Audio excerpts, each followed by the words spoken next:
And now it's time for Worldview with Britt Clennett. Ukrainian President Vladimir Zelenskyy says he's ready to meet with his Chinese counterpart Xi Jinping. Zelenskyy has invited Xi to Ukraine in what would be the first time the two leaders directly communicate since the start of the Russian invasion. Britt Clennett has more on that and some of the day's other international headlines. Hi, Britt.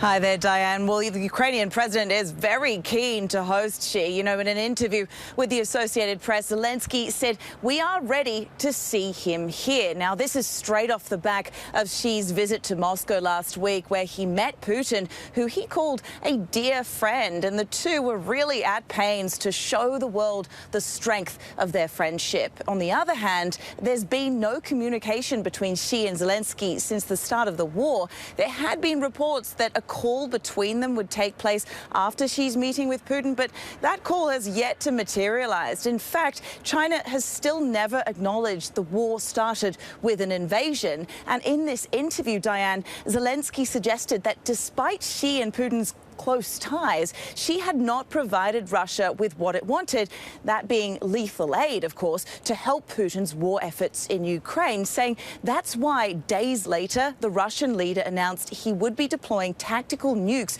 to neighboring Belarus.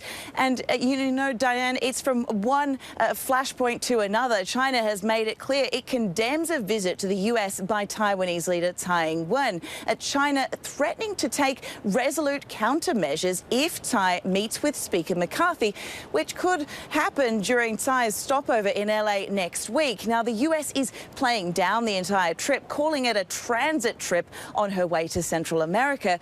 But, you know, this is hardly, Diane, the first time Tsai has transited through the US, but it is the first since then Speaker Nancy Pelosi visited Taiwan last August, setting off a kind of unprecedented stream of Chinese drills around the island and cratering US-China relations there.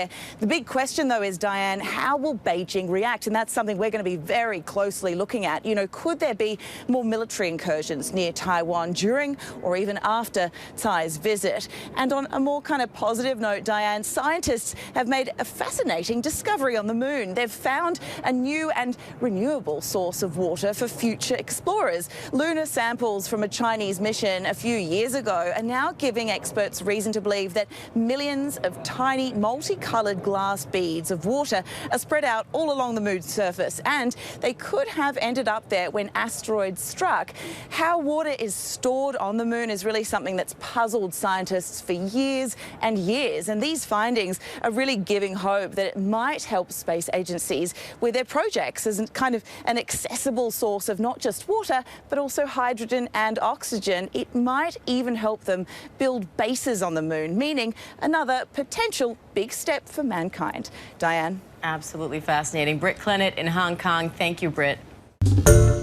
Hi, everyone. George Stephanopoulos here. Thanks for checking out the ABC News YouTube channel. If you'd like to get more videos, show highlights, and watch live event coverage, click on the right over here to subscribe to our channel. And don't forget to download the ABC News app for breaking news alerts. Thanks for watching.